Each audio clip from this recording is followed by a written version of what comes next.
کیا نیک اعمال کو اللہ کی بارگاہ میں وسیلہ بنایا جا سکتا ہے؟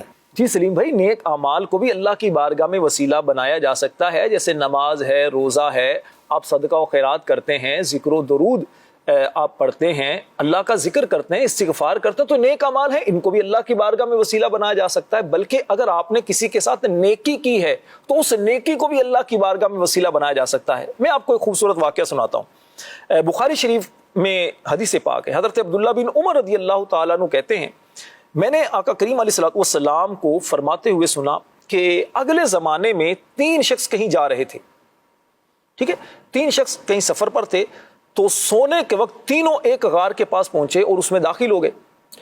اس دوران پہاڑ سے ایک چٹان گری جس نے غار کو بند کر دیا، اندر قید ہو گئے۔ اب کیا کریں، پریشان ہو گئے۔ اب انہوں نے آپس میں مشورہ کیا کہ کیا کریں، اس سے نجات کیسے ملے۔ تو اب انہوں نے آپس میں مشورہ کر کے کہا کہ ایسا کرتے ہیں، اللہ کی بارگاہ میں اپنے نیک اعمال کا وسیلہ پیش کرتے ہیں۔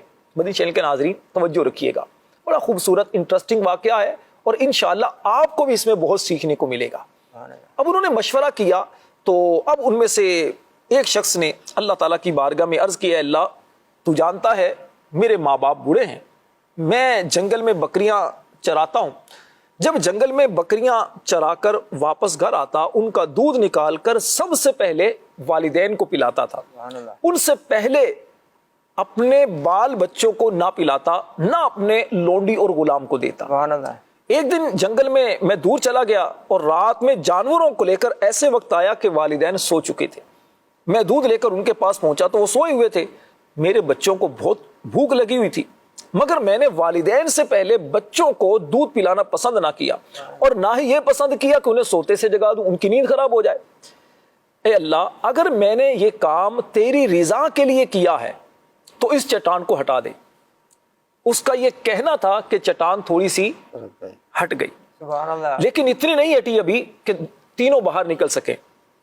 اب دوسرے نے اللہ کی بارگاہ میں عرض کی کہ یا اللہ، میرے چچا کی ایک لڑکی تھی جس سے میں بڑی محبت کرتا تھا، وہ میرے پاس کچھ مانگنے کے لیے آئی، کچھ پریشانی آ گئی، تنگ دستی اس کے گھر میں آئی تو وہ میرے پاس مانگنے کے لیے آئی، میں نے اسے 120 اشرفیاں سونے کے 120 سکے دیے، اور لیکن ساتھ میں اپنی غلط خواہش کا بھی اظہار کیا، معاذ اللہ کہ میرے ساتھ تم غلط کام کرو، لیکن وہ تجھ سے ڈری اور اس نے کہا کہ میں ایسا نہیں کر سکتی، اور پھر میں نے تیرے خوف سے اس گناہ سے توبہ کر لی، اور جو اشرفیاں جو سونے کے سکے اسے دے چکا تھا وہ میں نے اس سے واپس نہیں لیے۔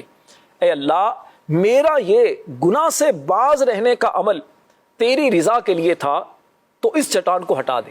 تو آقا کریم علیہ السلام نے فرمایا چٹان تھوڑی سی ہٹ گئی، لیکن ابھی بھی اتنا فاصلہ نہیں ہوا تھا کہ تینوں باہر نکل سکیں۔ اب تیسرے شخص نے عرض کی، یا اللہ، میں نے چند لوگوں کو مزدوری پر رکھا تھا، ان سب کو مزدوریاں دے دیں، لیکن ایک شخص اپنی مزدوری چھوڑ کر جا چکا تھا، اس کی مزدوری کو میں نے بڑھایا، یعنی اس سے تجارت وغیرہ کوئی ایسا کام کیا جس سے اس میں اضافہ ہوا، اس کو بڑھا کر میں نے بہت زیادہ کر لیا، اس کی مزدوری کو زیادہ کر لیا۔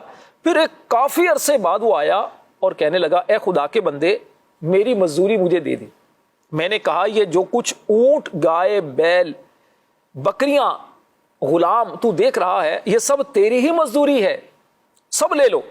وہ بولا، اے بندہ خدا، مجھ سے مذاق نہ کر۔ میں نے کہا، مذاق نہیں کر رہا، یہ سب تیرا ہی ہے، اسے لے جا۔ وہ سب کچھ لے کر چلا گیا۔ اے اللہ، اگر یہ کام میں نے تیری رضا کے لیے کیا ہے تو چٹان کو ہٹا دے۔ یہ کہتے ہی وہ پتھر ہٹ گیا اور تینوں اس غار سے نکل کر چلے گئے۔ سبحان اللہ، سبحان اللہ۔ مدنی چینل کے ناظرین، پیارے اسلامی بھائیو، غور کریں، یہ حدیث پاک کا خوبصورت واقعہ ہے۔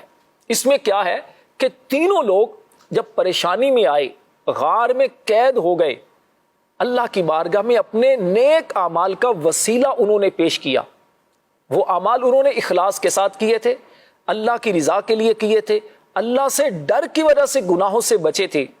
اس کا انہیں صلہ کیا ملا؟ اللہ نے اس غار سے انہیں نجات دی، وہ خیر و عافیت کے ساتھ باہر آ گئے۔ تو اس سے پتہ یہ چلا سلیم بھائی کہ نیک اعمال کو اللہ کی بارگاہ میں وسیلہ بنایا جا سکتا ہے۔ مثلا اگر کوئی بندہ دعا کرتا ہے، یا اللہ پاک میں نے روزے رکھے ہیں، میں نے غریبوں کو کھانا کھلایا ہے، میں نے نمازیں پڑھی ہیں، یا اللہ میں نے تیری محبت میں یہ کام کیا ہے، تجھے میرے نیک اعمال کا وسیلہ پیش کرتا ہوں، یا اللہ میری مشکل کو دور کر دے، یا اللہ مجھے مدینے کی حاضری نصیب کر دے ہیں۔ تو اللہ کی رحمت سے امید ہے انشاءاللہ الکریم اس سے مشکلات دور ہوں گی اور دعائیں بھی اس کی قبول ہوں گی۔